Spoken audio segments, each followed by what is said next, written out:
Assalamualaikum warahmatullahi wabarakatuh. Waalaikumsalam warahmatullahi wabarakatuh. Waalaikumsalam warahmatullahi wabarakatuh. Ya, teman-teman yang sudah ditunjuk menjadi co-host ya. Ada Rausan itu siapa? Rausan. Fahreza Nur Sabila, kemudian Fatia, kemudian Adi Kurniawan, Taufik Adi Kurniawan. Nanti kalau ada teman-teman yang menyusul masuk dan belum bisa masuk di Zoom-nya, dia berada di waiting room, ruang tunggu, supaya di-admit ya. Di-admit supaya bisa masuk. Ya, siapa? Mas Taufik Adi, kemudian Fahreza, Rausan, dan Fatia ya. Baik, mari kita buka dengan membaca basmalah. Bismillahirrahmanirrahim. Bismillahirrahmanirrahim. Pada pertemuan siang hari ini kita akan membahas tentang konsep demokrasi. Salah satu pembahasan di dalam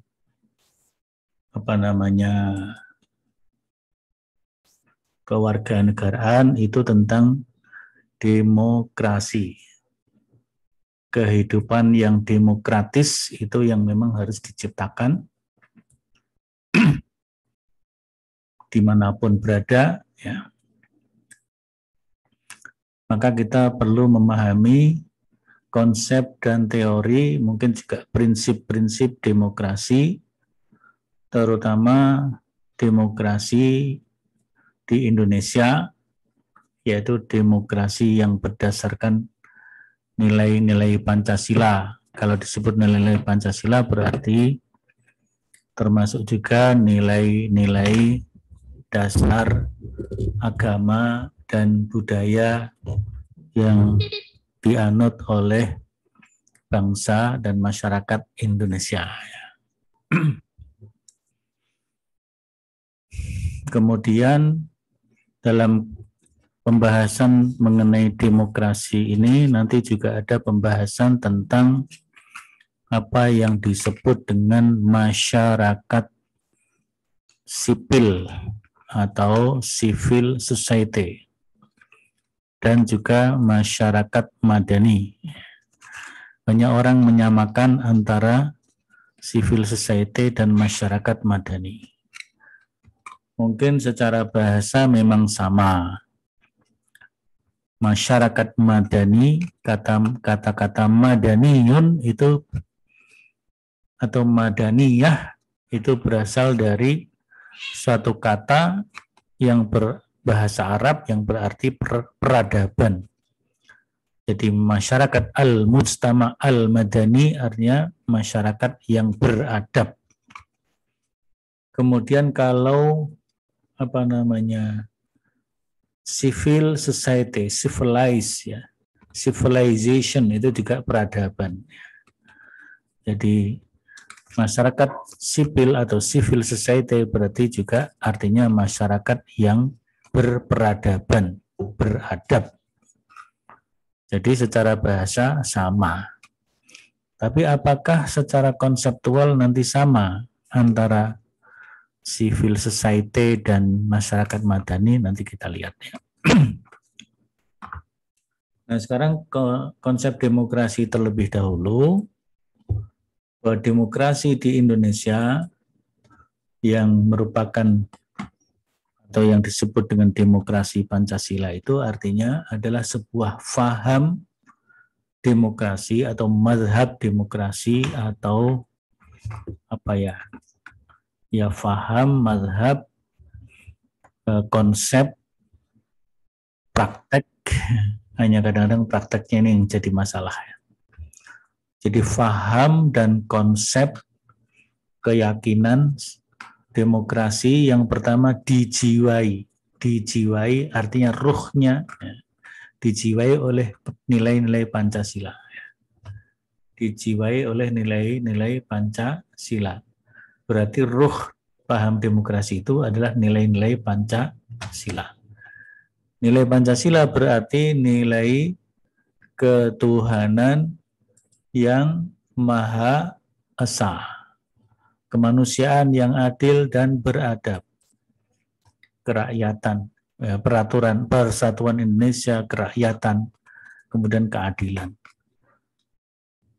Ruh konseptualnya adalah kerakyatan yang dipimpin oleh hikmah, kebijaksanaan dalam permusyawaratan perwakilan. Jadi, paham demokrasi di Indonesia mestinya adalah paham yang ruhnya, jiwanya adalah yang pertama kerakyatan yang dipimpin oleh hikmah. Hikmah itu apa? Hikmah itu kadang-kadang berarti ilmu pengetahuan. Hikmah itu kadang-kadang sesuatu yang ada di balik sesuatu. Hikmah itu kadang-kadang artinya kemanfaatan, kemaslahatan yang ada dalam suatu hal ya, suatu perkara. Jadi demokrasi kalau disebut kerakyatan yang dipimpin oleh hikmah, jadi kerakyatan yang dipimpin oleh tadi hikmah, ada pengetahuan, ada kebijaksanaan, ada sesuatu kemanfaatan di balik sesuatu dan seterusnya. Tapi di dalamnya juga ada perwakilan, permusyawaratan. Hikmah kebijaksanaan dalam permusyawaratan perwakilan. Jadi demokrasi Pancasila itu demokrasi yang dilandasi oleh sebuah musyawarah. Sehingga dulu ada istilah musyawarah mufakat.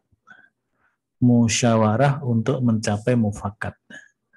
Jadi demokrasi di Indonesia beda dengan demokrasi liberal di Barat yang demokrasi misalnya ada perkataan suara rakyat, suara Tuhan. Seolah-olah apa yang disuarakan oleh suara terbanyak itulah yang benar. Nah, demokrasi Pancasila ternyata tidak seperti itu. Bahwa yang benar adalah yang ada hikmahnya.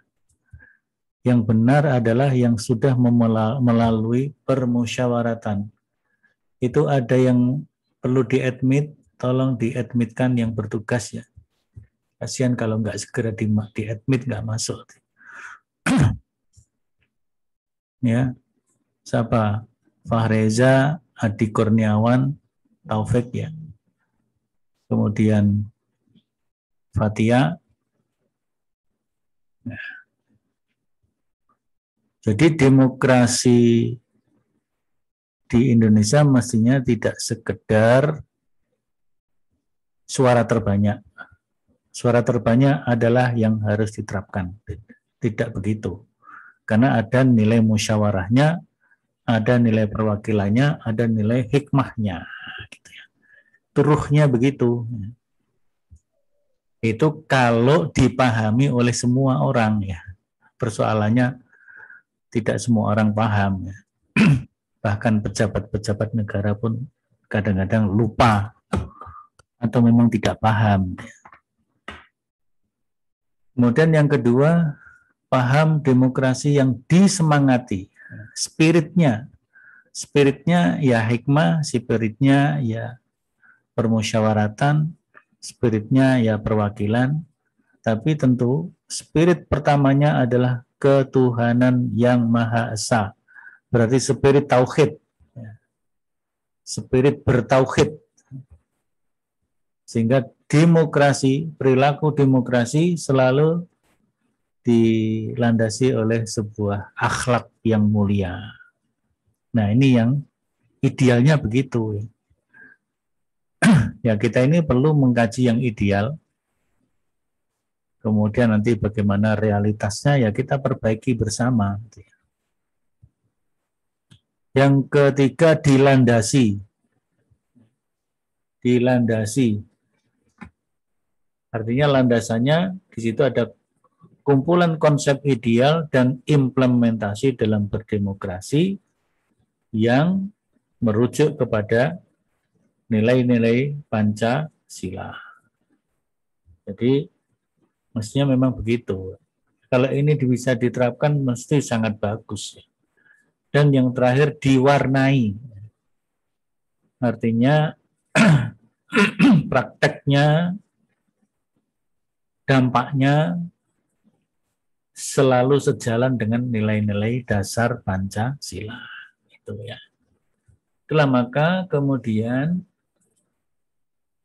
prinsip-prinsip demokrasi di Indonesia yang merupakan demokrasi Pancasila itu yang pertama memiliki prinsip bahwa negara berkedaulatan rakyat, artinya kekuasaan tertinggi di tangan rakyat.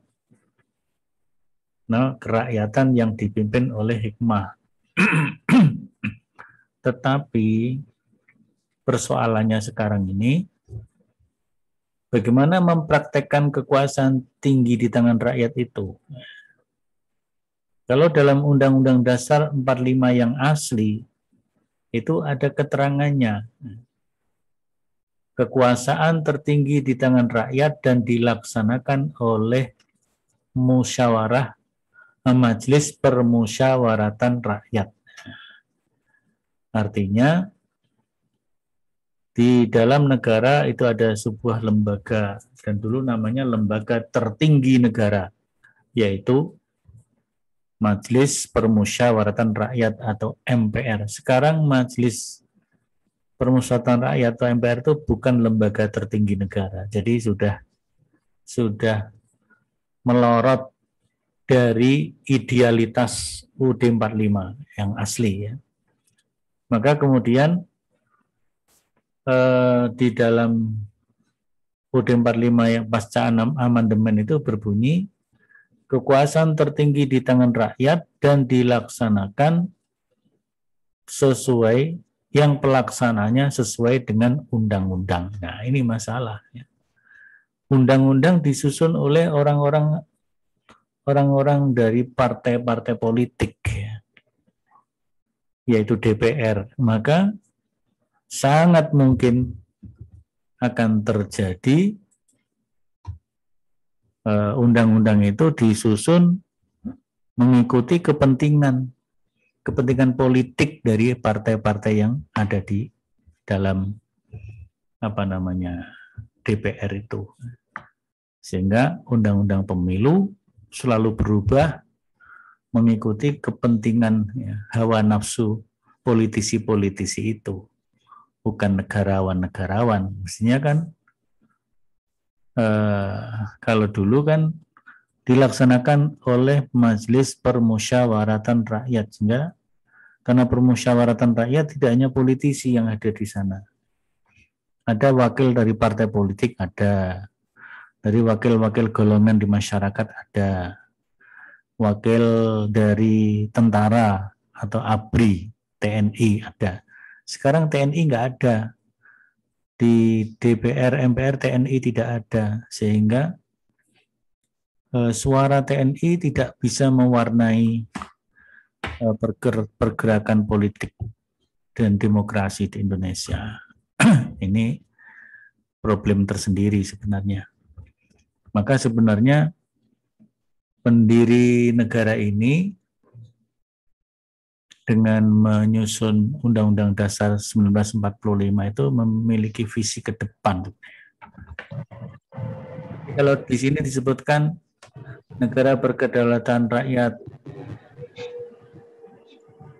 kekuasaan tertinggi di tangan rakyat, untuk kepentingan rakyat, membawa aspirasi rakyat, peran serta masyarakat, peran serta rakyat itu ini masih tanda tanya ini ya.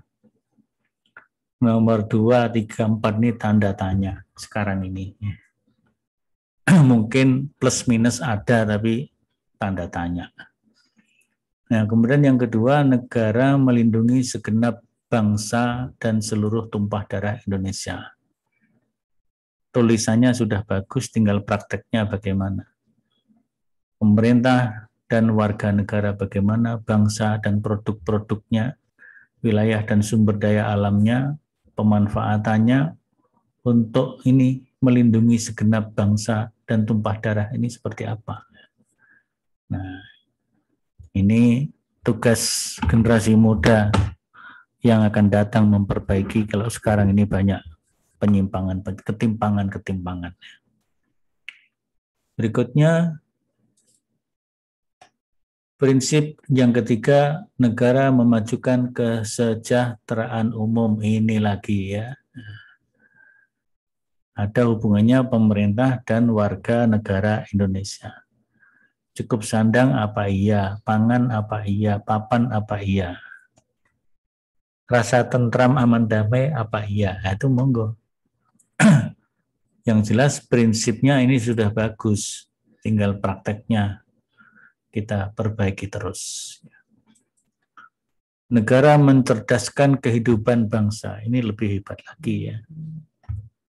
Cerdasnya ada cerdas spiritualnya, intelektualnya, sosialnya, konstitusional, life skill, academic skill, attitude skill, vocational skill. Ya.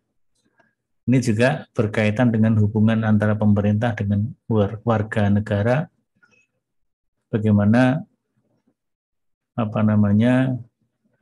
bahwa negara mencerdaskan kehidupan bangsa itu betul-betul bisa terwujud dalam anggaran negaranya dan juga dalam penyelenggaraannya secara proporsional, akuntabel dan jujur, tidak dikorupsi dan sebagainya.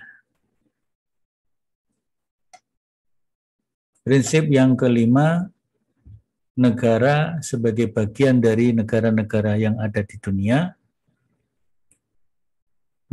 ikut serta menyelenggarakan ketertiban dunia. Maka dalam pembukaan Undang-Undang Dasar 45 itu kemerdekaan adalah hak segala bangsa. Jadi Indonesia menolak secara tegas penjajahan dimanapun. Tapi sekarang ini kita ini dijajah apa tidak? Ini yang perlu kita evaluasi bersama, kita renungan bersama. Sebagai bagian dari negara-negara menciptakan perdamaian abadi. Di sini perdamaian abadi secara internal dalam negara dan juga eksternal antar negara.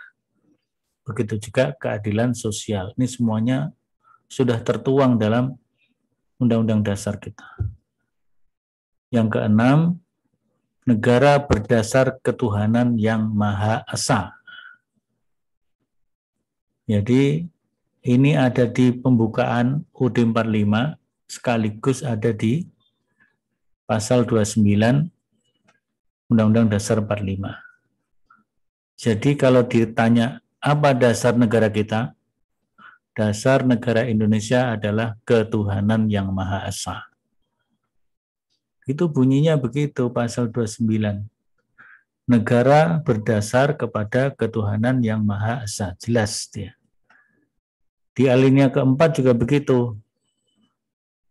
Setelah menyatakan ada atas berkat rahmat Allah yang Maha Kuasa dan didorong oleh keinginan yang luhur, maka dengan ini bangsa Indonesia menyatakan kemerdekaannya. Seterusnya, oleh karena itu disusunlah sebuah negara yang berdasar kepada satu, tidak ada kata satunya, tapi yang berdasar kepada ketuhanan yang Maha Esa, kemanusiaan yang adil dan beradab, koma lagi persatuan Indonesia, koma lagi kerakyatan, koma lagi keadilan. Jadi yang pertama dasarnya ketuhanan yang Maha Esa, tapi ditambah kemanusiaan, persatuan, kerakyatan, keadilan. Itu kalau di dalam pembukaan UUD 45. Tapi kalau di dalam pasal 29 hanya dinyatakan negara berdasar ketuhanan yang Maha Esa. Maka kalau peraturan-peraturan negara meninggalkan agama, tidak memasukkan agama, itu inkonstitusional. Kalau itu tidak diperbaiki, kalau ada kritik kok tidak diperbaiki, maka pejabatnya bisa dihukum karena melanggar Undang-Undang Dasar. Kemarin Menteri Pendidikan dan jajarannya menyusun peta jalan pendidikan Indonesia tahun 2020 sampai 2000 berapa itu? 2035.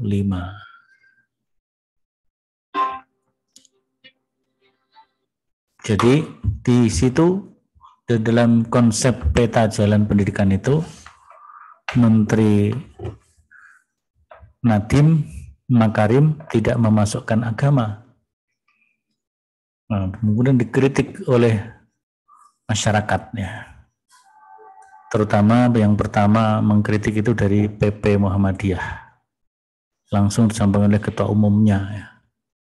Kalau peta jalan itu tidak memasukkan agama, maka itu adalah konstitusional. Tidak sejalan dengan Undang-Undang Dasar 1945. Tapi alhamdulillah kemudian mereka merespon karena setelah Muhammadiyah ada MUI, ada semuanya gitu ya. Kalau mereka bertahan tidak mau mengubah, nggak mau memperbaiki, bisa itu dituntut hukum ya. Kemudian hak asasi manusia. Prinsip di dalam demokrasi kita memperhatikan hak asasi manusia yang semuanya sudah tertuang dalam UUD 45 kita. Kemudian yang berikutnya bahwa demokrasi memperhatikan prinsip negara Indonesia adalah negara hukum. Yang pertama tentu bagaimana membangun hukum yang sesuai dengan karakter bangsa Indonesia. Maka ada cita hukumnya, yaitu Pancasila, dan cita masyarakatnya dipertemukan. Di sini tentu masyarakat ada Muslim, ada Kristen, Katolik, Hindu, Buddha. Nilai-nilai agama semuanya itu mestinya diserap untuk menjadi sebuah konsep hukum positif yang ada di Indonesia. Sekarang ini belum sepenuhnya seperti itu. Sehingga yang kedua, hukum harus menjadi patokan utama dalam menghadapi berbagai masalah-masalah kehidupan. Supremasi hukum, pelanggaran-pelanggaran dihukum dengan seadil-adilnya secara proporsional sesuai dengan undang-undang. Tapi persoalannya hukum ini masih banyak masalah. Masih sangat banyak masalah dan itu diakui sendiri oleh orang-orang yang berada dalam dunia hukum ya. Praktisi hukum. Ya. Dan yang terakhir adalah kelembagaan negara terbagi sedemikian rupa. Ada bagian legislatif, ada bagian eksekutif, ada bagian yudikatif. Legislatif adalah lembaga negara yang menyusun perundang-undangan dan peraturan-peraturan. Eksekutif adalah lembaga negara yang melaksanakan, mengeksekusi. Di sini pemerintah, presiden, menteri, ke bawah nanti gubernur, kepala-kepala dinas, bawahnya lagi kabupaten, bupati, wali kota, dan seterusnya. Kemudian ada, kalau legislatif DPR, kalau pusat ada DPR, ada DPD, ada MPR. Di provinsi DPR saja, DPRD, DPRD provinsi, DPRD kabupaten kota. Yudikatif adalah lembaga-lembaga yang melakukan penegakan hukum. Ada lembaga-lembaga mahkamah seperti Mahkamah Agung, juga Mahkamah Konstitusi untuk melihat aspek hukum dari pelaksanaan konstitusi dari masing-masing lembaga, ya. Kemudian ada penegak hukum seperti kepolisian dan sebagainya. Ini yudikatif di situ, ya. Artinya ada pembagian kekuasaan, mestinya bagaimana terlaksana secara proporsional, ya, sehingga bisa berjalan sesuai dengan fungsinya masing-masing. Dan pelaksanaan demokrasi dalam konteks memilih pemimpin, memilih wakil-wakil perwakilan rakyat, ada proses namanya pemilihan umum. Kalau di dalam Undang-Undang 45 yang amandemen ada 6A, ada 18, 19, 22C dan E. Mengatur tentang presiden, wakil presiden, gubernur, wakil gubernur, bupati, wakil bupati, pemilihannya dan seterusnya. Sampai masa jabatannya, sampai berapa kali boleh menjabat, berapa periode boleh menjabat, itu sudah diatur di sini semuanya. Yang sekarang ini presiden memiliki masa jabatan sampai 2 periode. Begitu juga gubernurnya, bupatinya, dan wali kotanya. Nah, untuk melaksanakan ada sebuah komisi, yaitu Komisi Pemilihan Umum KPU. Kalau dulu masa Orde Baru sebelum amandemen Undang-Undang 45, pemilu dilaksanakan oleh pemerintah, dalam hal ini Menteri Dalam Negeri. Maka kemudian ada di bawah Menteri Dalam Negeri namanya LPU, Lembaga Pemilihan Umum. Ini pelaksanaannya ada pra pemilu, ada pelaksanaannya, ada pasca. Pra berarti proses pendaftaran partai, proses pendaftaran pemilih, ya, dan seterusnya dan seterusnya. Ya. Kampanye itu termasuk di sini. Pelaksanaannya adalah proses pemungutan suara, pasca adalah perhitungan sampai penetapan, kemudian diikuti dengan pengukuhan atau pelantikan. Inilah yang disebut dengan konsep dan implementasi demokrasi di Indonesia dalam konteks Undang-Undang Dasar 45 dan Pancasila. Nah, tadi saya sebutkan mendampingi proses demokratisasi itu ada namanya masyarakat sipil atau civil society. Ini PPT-nya belum saya buat, ya. Atau ada juga yang disebut dengan masyarakat madani. Dua-duanya penting, meskipun secara bahasa maknanya sama, tapi secara konseptual ada perbedaan. Apa yang membedakan antara civil society atau masyarakat sipil dengan masyarakat madani, al-mujtama al-madani itu? Kalau masyarakat sipil, civil society itu lahir di negara-negara barat. Yang dulu negara-negara barat itu kekuasaan negara sangat absolut, ya. Sangat absolut, sehingga negara itu betul-betul sampai menindas kepada rakyat. Rakyat tertindas, seolah-olah rakyat tidak punya kekuatan apa-apa. Rakyat tidak punya peran apa-apa.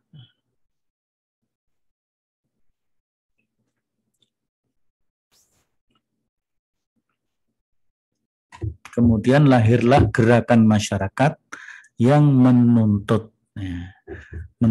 agar masyarakat diberi peran. Karena masyarakatnya tertindas, rakyatnya tertindas. Itu jadi secara historis berbeda. Secara historis seperti itu di barat. Secara konseptual artinya masyarakat sipil itu lahir dari dari masyarakat yang tertindas, di mana masyarakat ingin hidup, ingin punya peran, ingin punya kekuatan yang bisa mengimbangi pemerintah. Itu kalau masyarakat sipil atau civil society. Nanti silahkan dibuka tulisan-tulisan tentang itu. Kemudian yang kedua, ada masyarakat madani, al-mustama' al-madani, atau bisa juga masyarakat Madinah. Karena ini memang sumbernya atau bersumber historisnya dari sejarah Nabi ketika Nabi membangun negara Madinah.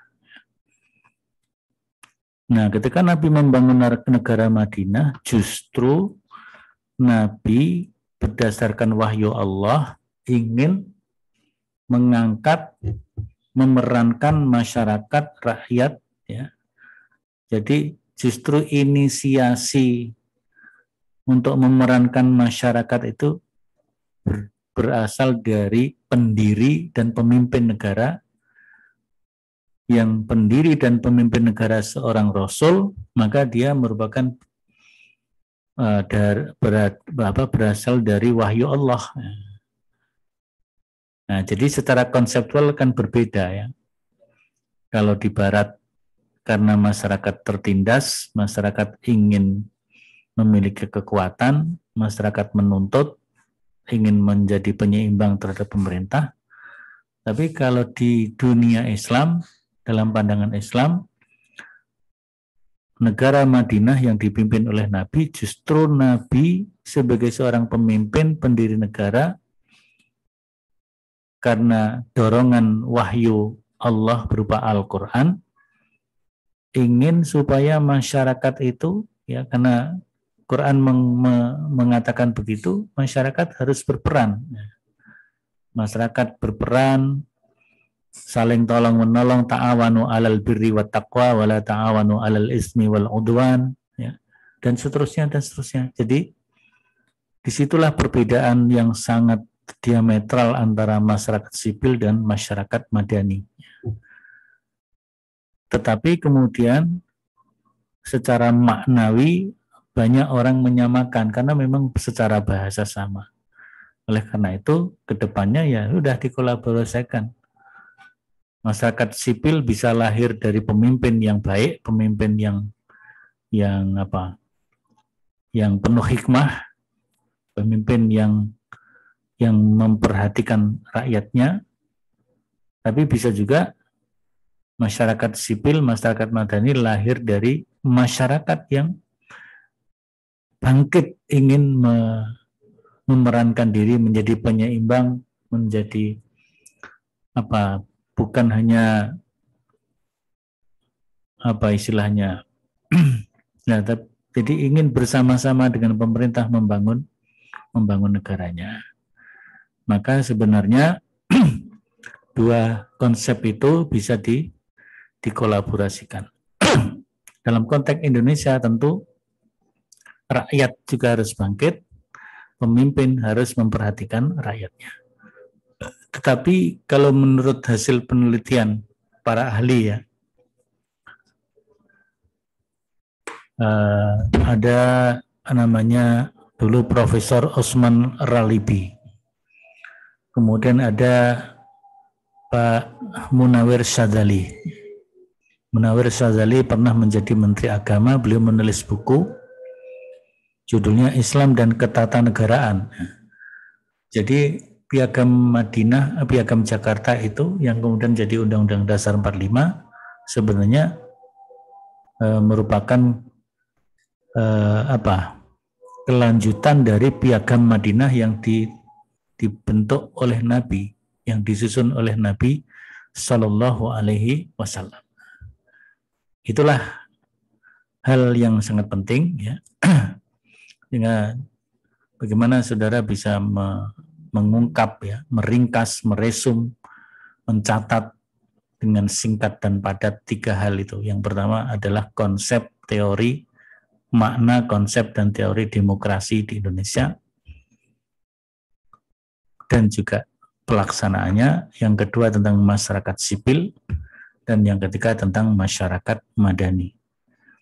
Secara bahasa, etimologis, secara terminologis, secara konseptual dan historis, mana yang menunjukkan persamaan, mana yang menunjukkan perbedaannya.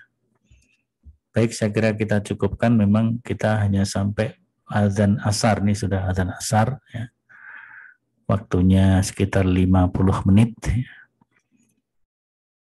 Dalam konteks kuliah tatap muka langsung Zoom ini, kita tidak ada kesempatan untuk tanya jawab. Tanya jawabnya silahkan nanti di psikologi ya, atau di grup WA.